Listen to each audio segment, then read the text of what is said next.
The real reason WWE stars left the company is their heat on Undertaker for his Donald Trump podcast, both AEW and WWE in controversy, and more. I'm Luke Owen and this is the WrestleTalk News. Support WrestleTalk! Get exclusive bonus videos over at patreon.com/WrestleTalk. This week's Raw was probably the best of the new 2-hour era, which saw Bron Breakker regain his Intercontinental Championship, New Day and LWO advance in the tag tournament, and Rhea Ripley once again very easily beat up Liv Morgan. But if you were to go by Twitter, none of that were the big talking points coming out of the show. During a backstage segment with Adam Pearce and Damage Control, Carlito quipped upon Io Sky and Kairi Sane leaving the scene, "I gotta learn Chinese." For anyone confused, Io Sky and Kairi Sane are Japanese. This also isn't the first time it's happened to Sky, as she was heckled in NXT years back by a fan asking her to go back to China. The line was edited out of social and YouTube clips and was called out online, but also appears to have split opinions. The live chat on our WrestleTalk podcast was seemingly split between those who found it offensive and those who argued it was a heel character saying something heelish, and this is just the woke mind virus or whatever it is the kids say these days. And it wasn't just fans upset, as Ring the Bell's DS called the line out on Twitter, as did professional wrestler Kevin Koo. And it's not just fans, critics and wrestlers, as Sean Ross Sapp of Fightful Select is reporting that internally there were a number in the company that weren't happy it happened. SRS adds the claim internally from at least one staff member was that the line was not scripted, and that those they spoke to were in disbelief that it was said. However, according to Fightful Select, there is no word on action being taken against Carlito for the reported ad-lib, and there is currently no heat on him. For what it's worth, Brian Alvarez on Wrestling Observer Live said that he'd heard the same thing, that this was an ad-lib by Carlito, and that Io and Kairi did not have a problem with it and saw him playing as an idiot. What did you make of the line, and do you think there should be any actions taken against Carlito? Let me know in the comments down below. Not to be outdone, AEW's Max Caster also found himself in some Twitter controversy. At Beyond Wrestling over the weekend, Drew Gulak, after being defeated by TNA's Masha Slamovich, cut a promo making reference to his release from WWE and the allegations made against him by Ronda Rousey, asking Slamovich if he'd ever made her feel uncomfortable in the locker room. When she responded no, he told her, "Well, you should have," and then he attacked her. Gulak had been accused by Rousey of grabbing the drawstring of her sweatpants backstage at a WWE event. The accusations led to Gulak quietly being removed from NXT TV, his contract not being renewed, and directives to not mention his name on commentary. He'd also been accused of bullying in WWE locker rooms. Gulak has said the Rousey interaction was a misunderstanding and an accident. So, where does Max Caster fit into all of this? The angle was posted onto Twitter with the caption, "Drew Gulak turned his sexual assault allegations into an angle," which was reposted by Max Caster with,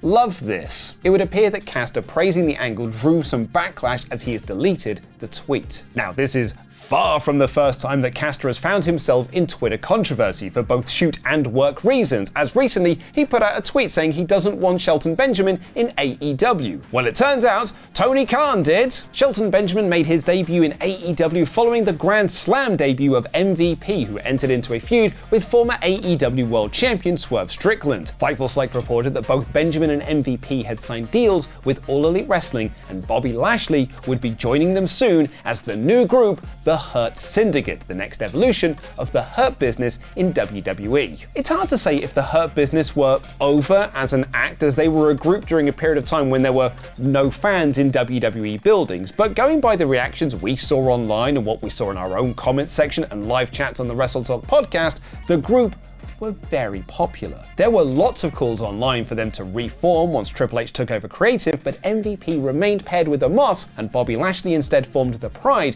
with Street Profits and B-Fab. MVP has since said in Instagram comments that he also wanted to get the band back together, but Triple H was not interested and instead gave a lot of their ideas to the Bloodline instead. And in a new interview with KNS WrestleFest, Bobby Lashley himself has spoken out about the Hurt Business's treatment in WWE, insinuating it was the reason he decided not to re-sign with WWE. He said he felt the group being overlooked was a spit in the face and that they just didn't want us. He added different people like different things. When the regime changed, the regime wasn't too high on me at all, and were definitely not high on MVP and Shelton Benjamin. Do you agree with Bobby Lashley? Let me know in the comments down below. I gotta be honest with you guys, it was really weird last week when Ollie Davis and I were putting together the packaging for a WrestleTalk news episode and had to check what sort of terms people were searching for when it came to Donald Trump appearing on the Undertaker's podcast. Look, I know Trump did an angle with WWE back in 2007, but, and I hate to say this because I feel like I will turn to dust after I've done so, that was nearly 20 years ago. So it's kind of weird to be talking about Donald Trump again in a wrestling news capacity. Trump was a guest on Taker's podcast ahead of the 2024 presidential election, reportedly as he was looking for the bro vote. Insert Vince Russo joke here. While the podcast appearance caught the ire of Jim Cornette, it would appear there isn't any flack from within WWE. Sean Ross Sapp noted on his Backstage Report podcast on Fightful Select that there are a lot of people that disagreed with the podcast, but that's the nature of politics. He was asked specifically by a listener if there was any heat on Undertaker in WWE for the podcast, and SRS replied, "I haven't heard of anyone in WWE that's mad at him for it." Ever since Adam Cole told his Twitch viewers that he was moving back to his home state of Pennsylvania, there's been a lot of online speculation about the status of his relationship with Britt Baker. The pair had once been put together on screen as a power couple of AEW. They both won the inaugural Owen Hart tournament and were the focal point of AEW All Access. And speaking on the online rumors, Cole revealed to Sports Illustrated that we are no longer a couple.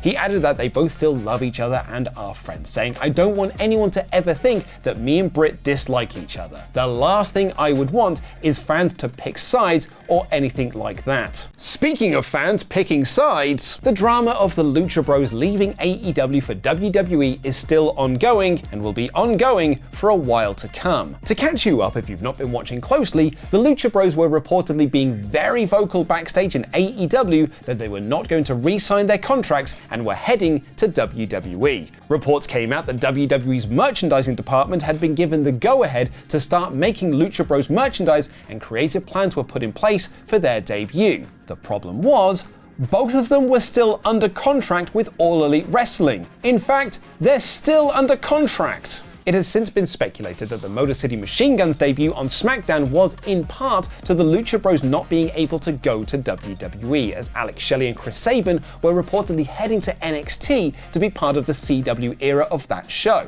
There's also been some online speculation that Dragon Lee's recent push on Raw is due to them no longer getting Penta or Rey Fenix. According to Dave Meltzer, it's going to be a while before we see the Lucha Bros together again. Not only that, but it may be a while before we see Phoenix as a singles guy. He noted that Penta's deal has not been extended and he is a free agent, but Phoenix will remain under contract with AEW as they extended his time due to injury, and said, "My impression is if guys are going to go to WWE, Tony's not going to use them. They're going to be frozen for a while." Speaking of being frozen, and Sean Ross Sapp was asked on his Backstage podcast about the status of Scorpio Sky in All Elite Wrestling. Sky's last match in AEW was over a year ago in September 2023 in a losing effort to Andrade El Idolo on Collision, and he had a few Ring of Honor matches until his last one in October last year. Sky had been out with another injury but is currently back in action, wrestling for GCW last Friday. When asked about plans being dropped for Sky, SRS replied that AEW